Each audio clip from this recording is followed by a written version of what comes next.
Welcome to this pronunciation video. Today we will be focusing on a new word that you might find challenging or intriguing. So let's dive into today's word. Nanta S Tipo, which means F-A tilde Nanta tilde S tilde Tipo in Japanese. Let's say it all together. Nanta S Tipo. Nanta S Tipo.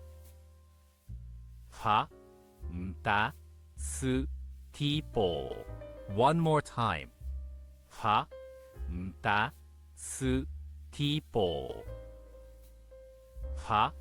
Nanta S Tipo. Nanta S Tipo. Thank you for joining us on this adventure in pronunciation. Remember, language is a journey, not a destination. Keep exploring, experimenting, and expanding your linguistic horizons. We'll see you next time.